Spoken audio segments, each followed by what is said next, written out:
Support comes from the Missouri Forest Products Association. Missouri produces wood pallets, railroad ties, white oak barrels, hardwood floors, and more. Details on the variety of products made in the state are at choosewood.com. From St. Louis Public Radio. This is St. Louis on the Air.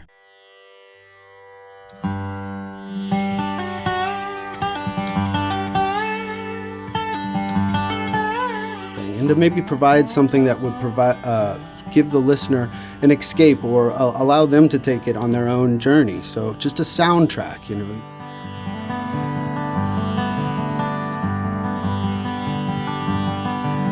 And the whole purpose of it for me as a musician is to make other people happy. So the idea then with these songs and stuff is I feel like there's a level of hope in all of it. And that was really at that time we were all feeling it. Things are going to get better, and they have, you know. They have. And it feels very transitional, and here it is again in the fall, and it's feeling the same. The record feels as good as it did in the spring.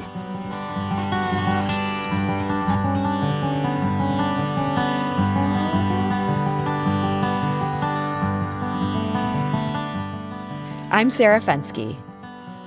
Remember last winter? That was tough. The pandemic had been dragging along for 3 seasons at that point. Vaccines were still out of reach for most Americans. And as temperatures dropped, seeing loved ones safely got hard. Mikey Wehling struggled during that winter of discontent. But unlike many of us, he channeled his angst into something creative. His new album, Camp Scout, was inspired by that time and his travels through the woods of eastern Missouri with his dog Scout and his latest instrumental acquisition, a dobro.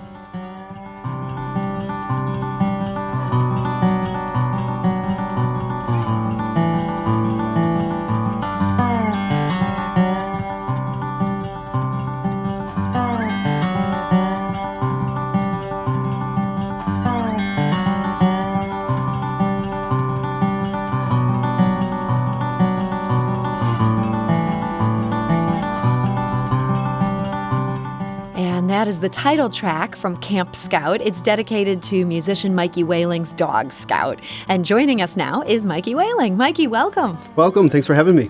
So tell us a little bit about your travels with Scout. Where did you two go as you were first thinking about and conceiving this album? Well, the idea was to kind of lose ourselves in the location of the moment. So often we would be out in Buford, where my family has a farm.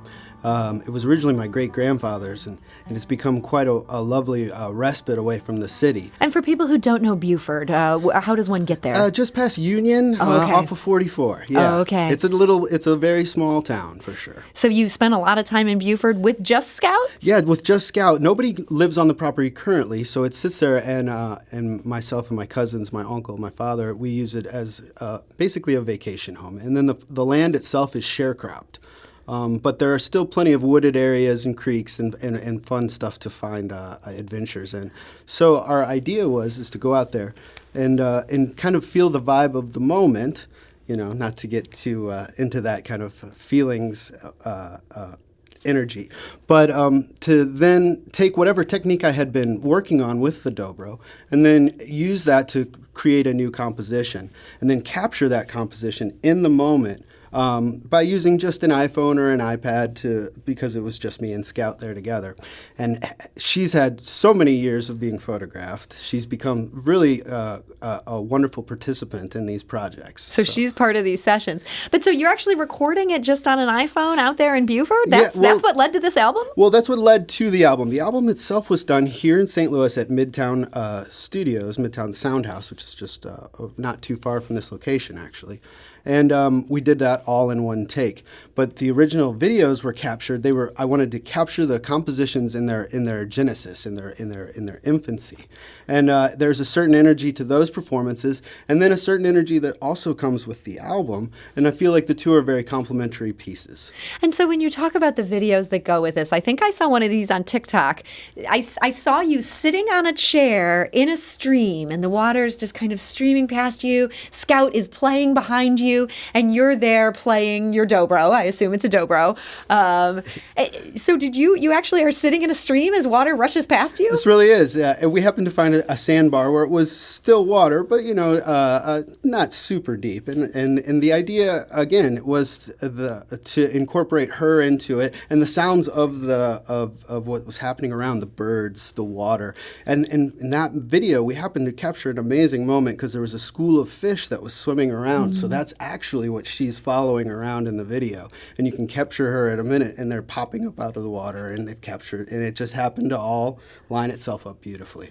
So I imagine there might be some people listening at this point who are like, when are they going to explain what a dobro is? And this would have been me a week ago. I had no idea what a dobro is. What is a dobro? Well, truth be told, I had never even I had seen them in person, but I had never played one at all until last February, and it was gifted to me by my father. So to describe it basically, it's a fretless banjo in its timbre, or how it would sound is how I would describe it, and you use a slide. Sometimes you can play them typically like a guitar, or you can play it flat in your lap. I was using one where you play it flat on your lap.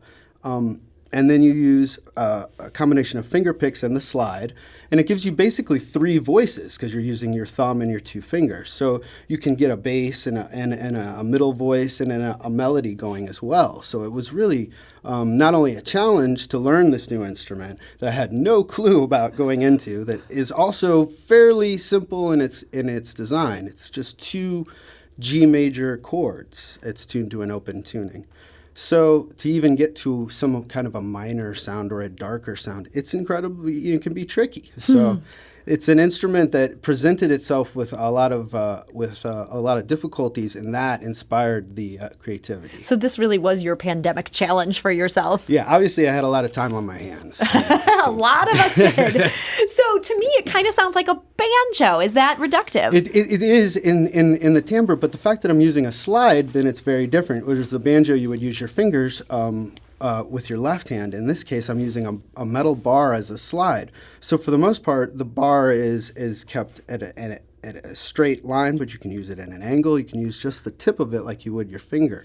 And all of these techniques, I basically watched about 10 or 15 minutes of a DVD that was also given to me with it, and then tried to incorporate, as I was learning those techniques, into writing new tunes. You watched 10 minutes of a video and could just take it from there? Well, I've been a teacher for quite a long time, so I was maybe 15 minutes. But Okay.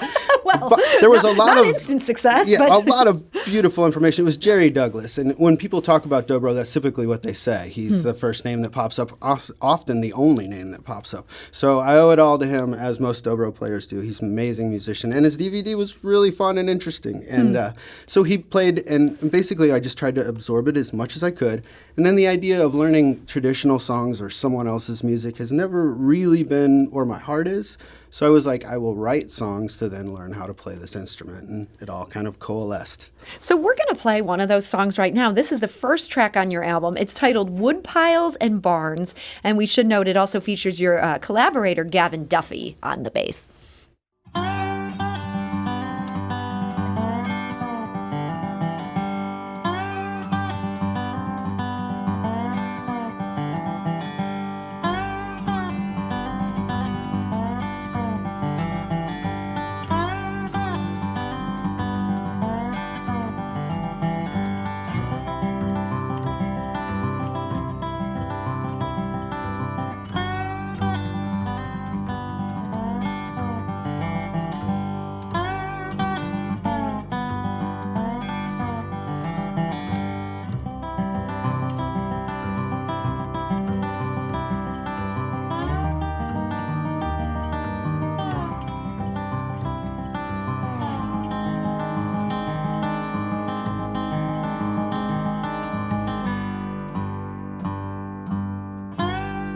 And that is Wood Piles and Barns. It's from Mikey Wehling, a St. Louis-based musician who's here with us today. His new album is Camp Scout. It's just out.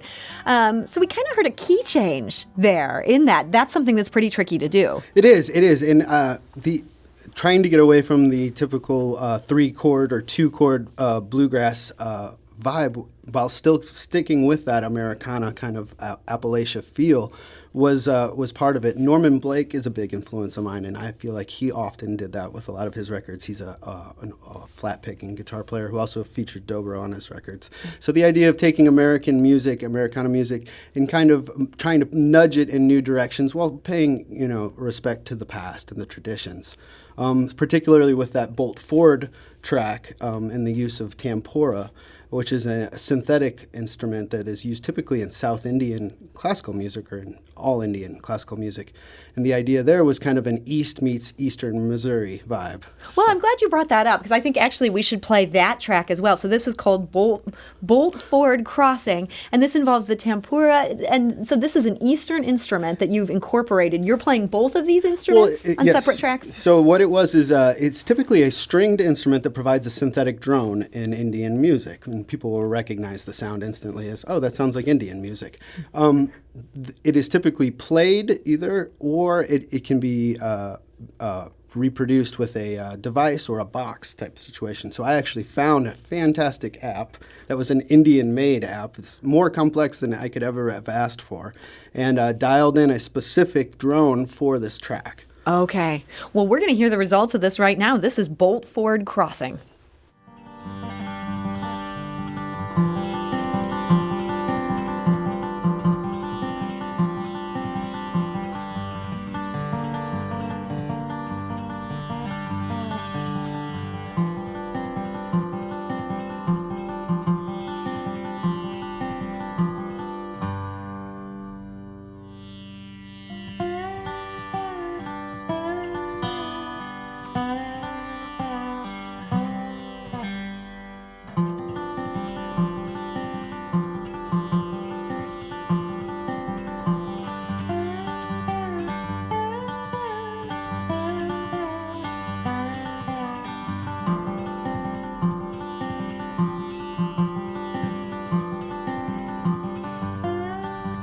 And that is Bolt Forward Crossing from the musician Mikey Wehling. So Mikey, I mean, you sort of talk about East meets Americana, but it's also in some ways electronica meets Americana in that you're bringing an app into something that has such a traditional sound.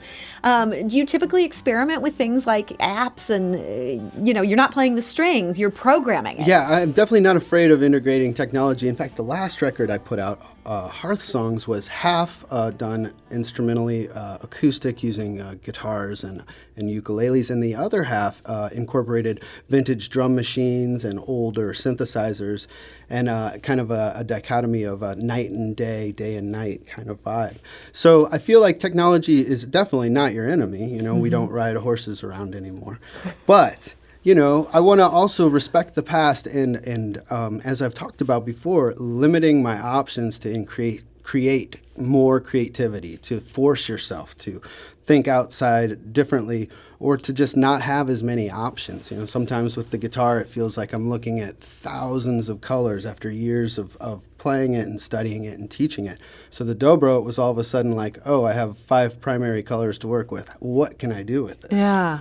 One of the options it seems like you've taken off the table is having vocalization. I mean, in some of your past projects, you do sing. You can sing, but you're not singing these days. No, within the past 4 or 5 years, I've put out mostly all instrumental work, and I have sung in the past, and I do love singing, and I love music with vocals.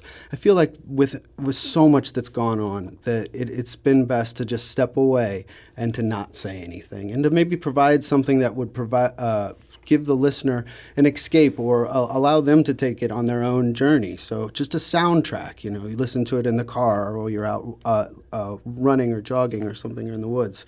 And not necessarily telling you where I want you to go, but allowing you to go where you'd like to, and just kind of guiding you. So you feel like when you say so much going on, you feel like we're maybe all too insistent on being heard, on talking. Yeah, there seems to be a lot of that, So it was nice to just maybe not say anything. I'm not going to ever say that I won't sing on records in the future. Like I said, I really enjoy it. Yeah. But for me, for now, it has felt best to just provide a soundtrack. Like I was saying, someplace an escape for you to go where you want as a listener, though. I'm not really trying to dictate your path, your adventure. I want you to find it on your own. So this adventure came out of a time when the world was pretty bleak, but it sounds optimistic. Was that intentional? I think so. I think my heart was hoping for that. At that point, when I first started picking up the instrument, that was still I hadn't, been vaccinated or anything. Those things weren't really they were just starting to come to fruition. So it was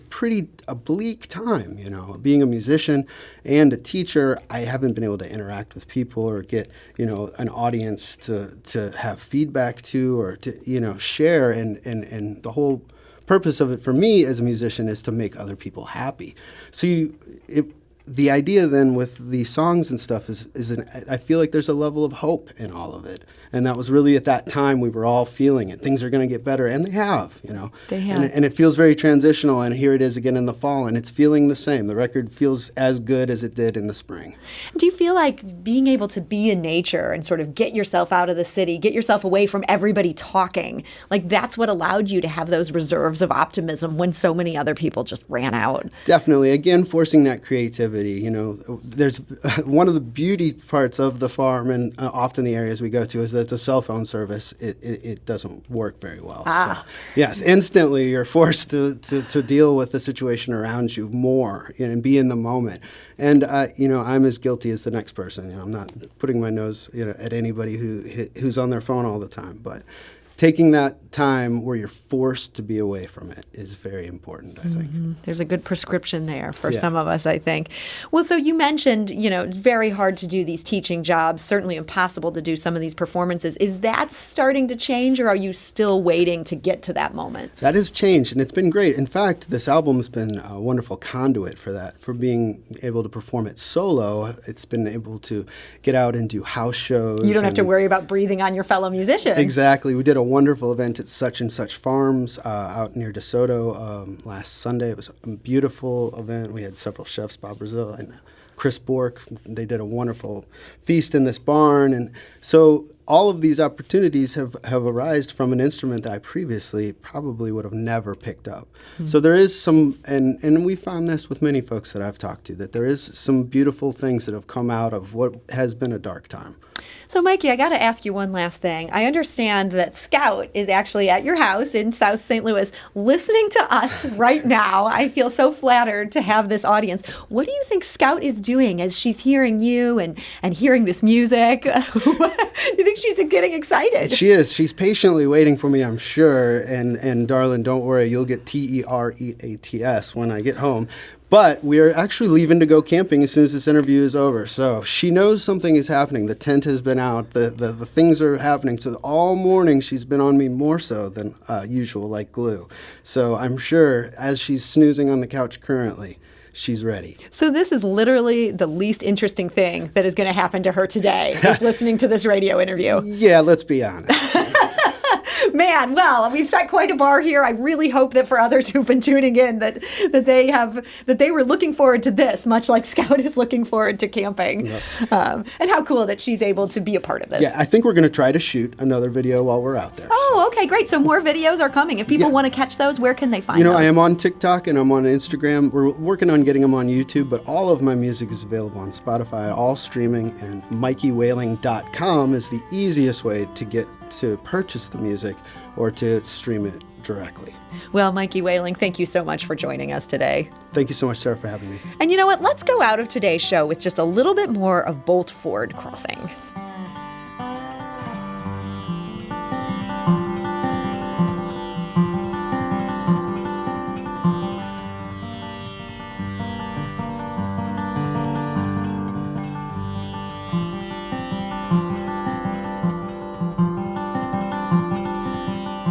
This episode was produced by Evie Hemphill, with audio engineering and podcast design by Aaron Dorr. Our executive producer is Alex Hoyer. St. Louis on the Air is a production of St. Louis Public Radio. Understanding starts here.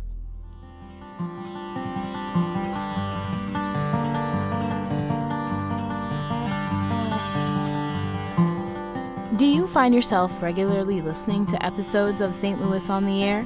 Suggest us to a friend you think might enjoy our conversations, and leave us a review and rating on Apple Podcasts on the App Store. It's the simplest way to help people discover our show. Thank you. St. Louis Public Radio is a member-supported service of the University of Missouri St. Louis.